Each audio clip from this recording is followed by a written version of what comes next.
Ռադիո Շանթ Գյումրիի եթերում լրատվության ժամը այսօր մարտի 24-ն է, երկուշաբթի։ Վարչապետ Նիկոլ Փաշինյանը 3 աշխատանքային այցով եղել է Վրաստանում։ Թբիլիսիում տեղի ունեցել Հայաստանի եւ Վրաստանի վարչապետներ Նիկոլ Փաշինյանի եւ Իրակլի Կոբախիձեի առանձնազրույցը։ Զրուցակիցները քննարկել են Հայաստան-Վրաստան ռազմավարական հարաբերություններին վերաբերող հարցեր։ Մտքեր են փոխանակվել տարածաշրջանային նշանակության այլ թեմաների շուրջ։ Իսկ երեկոյան Նիկոլ Փաշինյանը եւ Իրակլի Կոբախիձեն հետևել են Հայաստանի եւ Վրաստանի ֆուտբոլի ազգային հավաքականների պատասխան հանդիպմանը։ Իդեպ UEFA-ի ազգերի լիգայի անցումային play-off-ի Վրաստան-Հայաստան հանդիպմանը Հայաստանի հավաքականը 6-1 հաշվով զիջել է մրցակցին։ Հիշեցնենք, որ մարտի 20-ին Հայաստանի հավաքականը սեփական հարկի տակ ևս զիջել էր Վրաստանի հավաքականին։ Խաղն ավարտվել էր 0-3 հաշվով։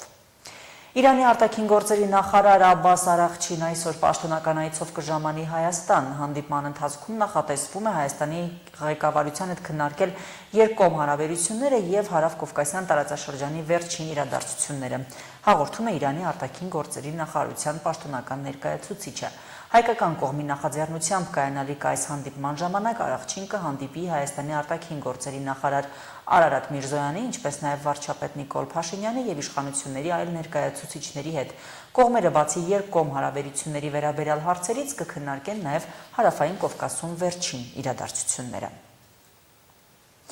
Ազգային ժողովի եվրոպական ինտեգրման հարցերի մշտական հանձնաժողովը այսօրվա նիստում դրական եզրակացություն է տվել Եվրոպական միությանը Հայաստանի Հանրապետության անդամակցելու գործընթացի մեկնարկի մասին քաղաքացիական նախաձեռնությանը։ Նախաձեռնող խմբի լիազոր ներկայացուցիչ Արտակ Զեյնալյանը հայտնել է, որ նախաձեռնության նախաբանը վերախմբագրվել է։ Տեղի ունեցել աշխատանքային քննարկում, ինչի արդյունքում նախաձեռնող խումբն ընդունել է կառավարության առաջարկը եւ վերաշարադրել նախաձեռնությունը։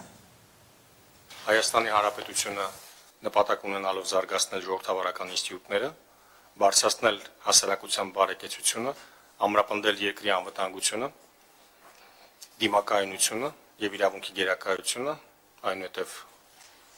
օրենքն հայտարարում է Հայաստանի Հանրապետության Եվրոպական միության անդամակցելու գործընթացի մեկնարկը։ Այս տարբերակի շուրջ եկել ենք համաձայնության, համատեղ գեներացրել ենք այս տեքստը հանձնաժողովի անդամների, կառավարության ներկայացուցիչի եւ նախաձեռնող խմբի անդամների հետ այսքանը։ Հաշվի առնելով, որ արդեն 3 շաբաթ է անցել մեր վերջի քննարկումից հետո, արդյոք կա որևէ պաշտոնական արձագանք ԵՄ-ի գործադիր մարմիններից այս նախաձեռնության հետ կապված։ Բրյուսելում սպասում են ըստ երևույթի երկրորդ ընթերցման օրենքի ընդունմանը եւ ապա պետք է ակնկալել արձագանքեր։ Կուզենայի իմանալ ինչ է նշանակում ըստ երևույթի սպասում եք։ Դա տեղեկություն է, թե դուք ենթադրում եք։ Պաշտոնական դիրքորոշումը, ինչպես հայտնել էին եվրոպական արտաքին գործողությունների ծառայությունից, պաշտոնապես որ սպասում են օրենքի ընդունմանը։ Այսինքն նմանատիպ պաշտոնական արձագանք է եղել։ Այո, այդ եղել էր դեռևս օրենքի առաջի ընթերցումից հետո պաշտոնական ներկայացուցիչը եվրոպական արտաքին գործողությունների ծառայության այդպիսի հայտարարություն արել, որ ի գիտություն են ընդունում օրենքի քննարկումը եւ հանդես կգան համապատասխան հայտարարություններով։ Ես կուզենայի իմանալ ճշտել հատկապես անվտանգության ոլորտի հետ կապված մեր ակնկալիքները որոնք են օրենքը ընդունելուց հետո։ Այն ապահովությունը, որը կա Եվրոպական միությունում, մենք ակնկալում ենք Եվրոպական միության անդամակցելու գործընթացի ընթացքում ստանալ, որ տարածվի Հայաստանի Հանրապետության վրա, իսկ Հայաստանի Հանրապետությունը եւ կանդամակցի Եվրոպական միությանը կդառնա այնույն անվտանգության համակարգի մաս, ինչ կունենա Եվրոպական միությունը։ Դա անվտանգությունը բազմաբաղադրիչ երևույթ է, դա ոչ միայն զինված ուժերն են, պաշտպանությունն է, այլ նաև տնտեսությունը, ժողովրդավարությունը, այլ ինստիտուտներ, որոնք ապահովում են համապարփակ անվտանգությունը։ Մենք ակնկալում ենք դառնալով Եվրոպական միության անդամ կամ ընթանալով այդ ուղղությամբ ստանալ այդ անվտանգության կամ մտնել այդ հովանու տակ, այդ հովանոցի տակ։ Եվրամիությունը դառնում է առավել կարևոր գործընկեր անվտանգության ոլորտում։ Մենք մեկնարկել ենք քաղաքական եւ անվտանգության երկխոսություն Եվրոմիության հետ արդեն տեղի են ունեցել երկու նիստ,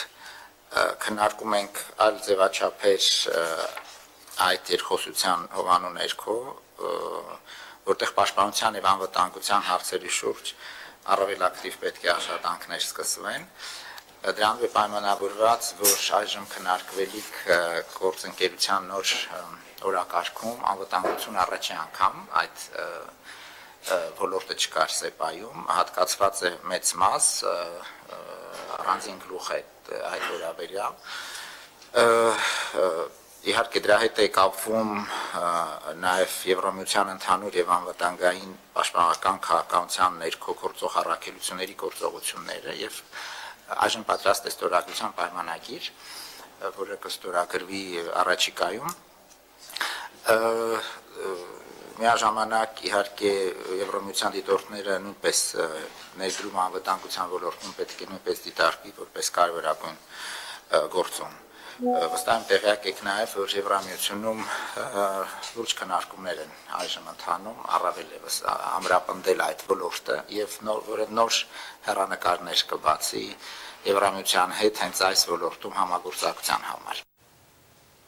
Հայաստանից Սիրիա ուղարկված մարդասիրական օգնությունը հասել է Հալեբ, օժանդակությունը ստացել է Հալեբի համայնքապետարանը։ Հումանիտար բեռի հանձնմանը ներկայ են եղել Սիրիայում Հայաստանի Հանրապետության արտակարգ եւ լիազոր դեսպան Ռուբեն Խարազյանը եւ Հալեբում Հայաստանի գլխավոր հյուպատոս Արա Ավետիսյանը։ Եվրամիությունը ողջունում է Մարգարա Ալիջան սահմանային անցակետի ժամանակավոր բացումը Հայաստանի եւ Թուրքիայի միջև։ Բարի կամքի այս դրսևորումը ոչ միայն աջակցում է Սիրիայի կարիքավորներին, այլև ընդգծում է երկկողմ երկխոսության կարևորությունը եւ նպաստում է Հայաստանի ու Թուրքիայի միջև հարաբերությունների լիարժեք կարգավորման ուղղված ջանքերին, ասվում է Եվրամիության հայաստանյան գրասենյակի տարածած հաղորդագրության մեջ։ Միացյալ Նահանգների նախագահ Դոնալդ Թրամփի վարչակազմը օրինական կարգավիճակից կզրկի Կուբայից, Հայիթիից, Նիկարագուայից եւ Վենեսուելայից ժամանած ավելի քան 500,000 անձանց, թվարկված երկրներից միգրանտների եւ նրանց մերձավոր հարազատների համար Միացյալ Նահանգներ մուտքի իրավունքի տրամադրման ծրագրերը կդադարեցվեն։ Դեռ հունվարին նախարարությունը հայտնել էր, որ կկրճատի այն ծրագրերը, որոնք որոշ մարդկանց թույլ են տալիս ժամանակավորապես ապրել եւ աշխատել Միացյալ Նահանգներում։ Ըստ գերատեսչության, նախորդ վարչակազմը նման ծրագրերի միջոցով 1.5 միլիոն միգրանտների թույլ է տվել մտնել երկիր։ Թրամփը բազմիցս հանդես է եկել Միացյալ Նահանգների ներգաղթային քաղաքականության խստացման օգտին։ Նախագահի պաշտոնը ստանձնելուց հետո Միացյալ Նահանգների նախագահի առաջին հրամանագրերից մեկն է եղել Մեքսիկայի հետ սահմանին արտակարգ դրության ռեժիմ սահմանելը։ Աշխարհաքաղաքական նոր զարգացումների մասին է միջազգային տեսաշարը։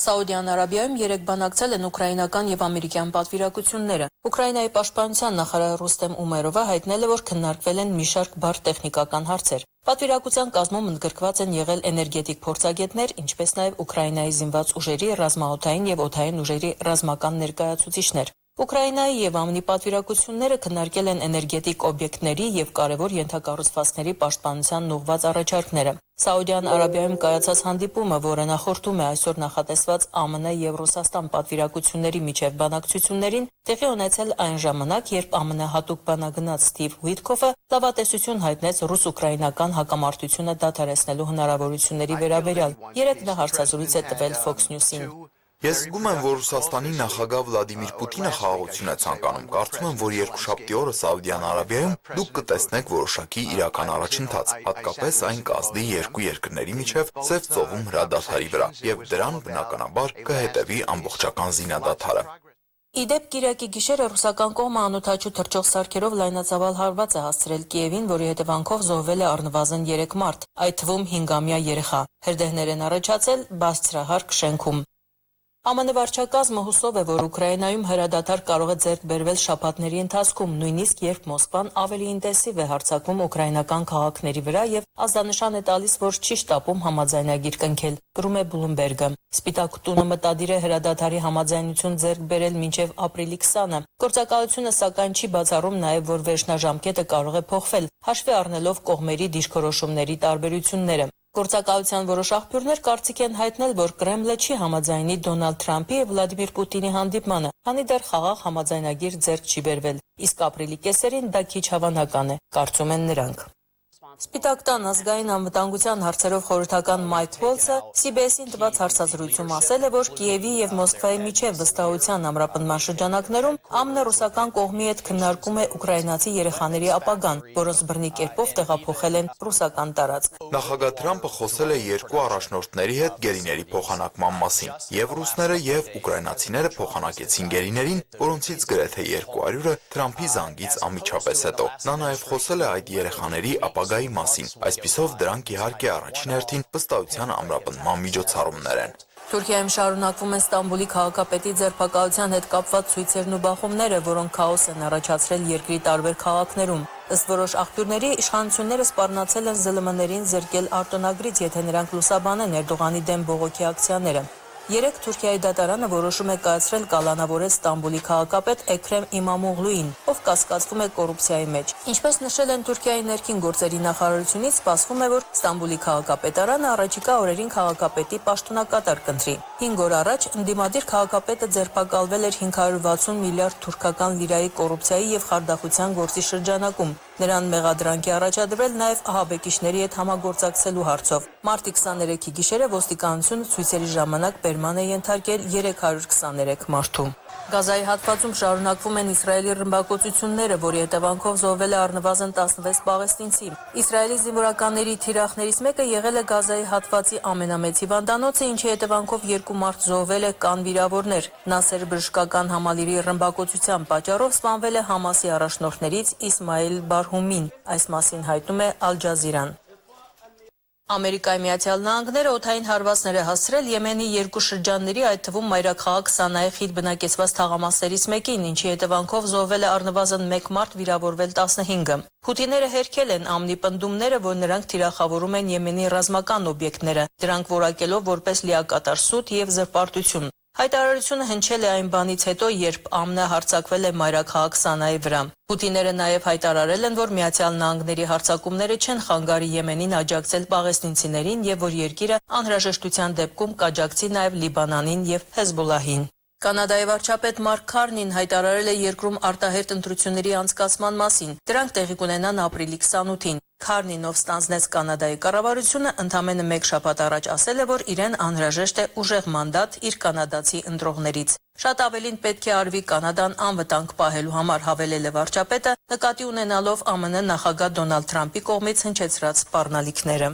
Հռոմի Պապ Ֆրանցիսկոսը դուրս է գրվել հիվանդանոցից, որտեղ նա բուժվում էր կրկնակի թոքաբորբից։ Հոսպիտալացումից հետո 5 շաբաթվա ընթացքում առաջին անգամ 88-ամյա պոնտիֆիկոսը հայտնվել է հանրության առաջ։ Դուրս գալուց առաջ Հռոմի Պապ Ֆրանցիսկոսին անվասայլակով տեղափոխել են հիվանդանոցի պատշգամբ, որի դիմաց մի քանի 100 մարդ էր հավաքվել։ Նա օրհնել է հավատացյալներին։ Պոնտիֆիկոսի հայտնվել է հիվանդանոցի պատշգամբում ցուցադրվել է նաև Վատիկանի Սուրբ Պետրոսի հրապարակի մեծ էկրանով։ Պապը դեռ լիովին չի ապաքինվել, բայց նա այլևս թոքաբորբ չունի եւ վիճակը կայուն է, ասվում է բժշկական եզրակացության մեջ։ Ալա Ղալաչյան, Հորիզոն։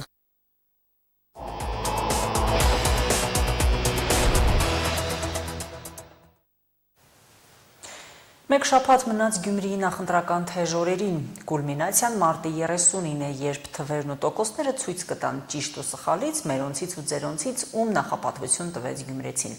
Իսկ մինչ այդ խիստ քաղաքականացված արենայում գրեթե նման բովանդակության, բայց լուծման տարբեր առաջարկներով ծրագրերի ներկայացում է, իրատեսական կամ հակառակ խոստումներով, բայց քարոզչությունը լսողի եւ դիտողի կարևոր որոշման համար արդյոք լուրջ գործոն է։ Լսային գյումրեցիների կարծիքները։ Գարնան քաղաքական սրացումները արտահերթ կարգով որպես մարտահրավեր է ընդունել Գյումրին։ Ու այս ընտրությունները քաղաքական ուժերի ձեռքով վերածվել են ինչքան հնարավոր է շատ ու շուտ միմյանց վարկաբեկելու գործընթացին։ Այս ամենն էլ արանքտեղ ընտրապայքար մտած որոշ քաղաքական ուժեր համեմում են ծրագրերով։ Ջանք չեն խնայում միմյանց գերազանցելու, ավելի լավ օրերի խոստումներ ներկայացնելով։ Թանկ են ծրագրերը, տասնամյակներ նույնը կամ նախորդներից փոքրինչ գրավիչները լսող գյումրեցիները համարում են սա ոչինչ չփոխող հերթականը։ Վերցրել եմ բոլոր ծրագրերին էլ կարդացել եմ նույն բանը։ Միայն անող է պետք։ Ես էլ կնամ շատ բան խոսանամ, ամեն ինչ կենեմ, բայց անող է պետք։ Փոքր քաղաք, բյուջե չունի, ինչ պետք է անի, ինչ քաղաքապետ կուզե անի, չի կնա, ես քաղաքը կարգի բերեմ։ Նախնական շրջան է, հետո որ աշխատանքի անցան, էլ ոչ մեկը ոչ մի բան չեն ունեն։ Ընդհանրապես չեմ հետևում вообще։ Ինչով է պայմանավորված։ Հետաքրքիր չէ։ Ճիշտն ասած, ընդհանրապես չեմ էլ ուզում մասնակցեմ։ Դե ոչ մեկն էլ ոչ մի փոփոխություն չի լինում, ոչ մի բանում։ Ընդհանրապես զուտ խոսքեր են, էլի։ Մեր հարցումները պոտենցիալ ընտրողների տարբեր տարիքային խմբերի հետ բարձում էր նաև, թե ինչքանով է կարծր մնացել կամ վերաբերմունք փոխվել։ Որ իր քվեն կարևոր է կամ իր ընտրությունով հարց լուծվում է, հիմնականում միջին եւ միջինից բարձր տարիքի մարդիկ էին վստահ։ Պարզապես վիրտուալ ու հեռահար լեզվակռիվները խանգարում են կողմնորոշմանը։ Բակերում թե տանիքներում քննարկվող թոփ թեման քաղաքի քաղաքականացված ընտրություններն են, ամենևին հրաշագործներ չորոնելու տրամադրությամբ։ Չեմ կարծում, որ շատ ազնիվ են, հա, բոլորը, բայց որոշակի, ինչպես ասեմ, ընթաց կա, որ շատ ավելի փոխվել է դեպի դրականը, թե հիմա ինչ է սպասվում, չեմ կարող ասել։ Իրանք փոխողը չեն, մենակ խաղաղությունների մնացածը դեռ եղնեն։ Շատերը չեն տեսնի, բայց այս փոփոխություն տեսնենք, զգալի չէ, բայց կա փոփոխություն, այն 30 տարիների հետ համեմատ։ Հուսով, որ նորից էլի եղնի դեպի լավը։ Ձայնից քվեն տվել եմ, փոշմանել եմ շատ, սխալ եմ եղել, չափից ավելի, այսօր այլևս հպարտ ասում եմ, չեմ ամաչում, եւ այս բազմակետը յուրաքանչյուր տեխնացու թող հասկանա, չի կարելի, մենք ընտրում ենք քաղաքապետ, քաղաքի համար, մարդկանց սին, ձևերով մի խաբեք, ճիշտը բացատրեք մարդկանց, ինչ է իրենից ներկայացնում ավականին, ինչ իրավունքներ ունի, ինչ լիազորություններ ունի, վերջապես բոլորը գրագետ չեն։ Գյումրին ով է ավելի շատ սիրում, ով տնակները կփոխարինի քարե տներով, ով աշխատատեղեր կստեղծի ու ով ասֆալտից փողոցներ կբերի քաղաք, թափառող շների համար էլ ապահով տարածք կստեղծի։ Սրանք մրցող 9 քաղաքական ուժերի գծած ծրագրերն ու առաջարկների մի մասն են միայն։ Թոս փչելու կամ իրականությունից հեռու չգնալու մեծավարի խորհուրդներ են տալիս քաղաքացիները։ Լետնագներ կան քաղաքում։ Քաղաքը բարեկարգվիր, աշխատատեղեր ստեղծվիր, ջահելություն աշխատիր, որ մեզ էլ կնանան պայ։ Ցանկացած մարդ, բոլորն էլ ուզում են, որ փոխվի, լավատես պիտի լինենք։ Ընտրամարտի են գնում 9, թե նրանցից քանիսին կհաջողվի քվե վաստակած դուրս գալ, ընտրություններից հետոյի թվապատկերով կտեսնենք։ Բայց եւ քաղաքական հարթակում խաղացողների մարտավարությունից եւ վճռական տրամադրություններից հասկանալի եւ կանխատեսելի է դառնում, որ հետաքրքիր զարգացումները մարտի 30-ից հետո են գալու։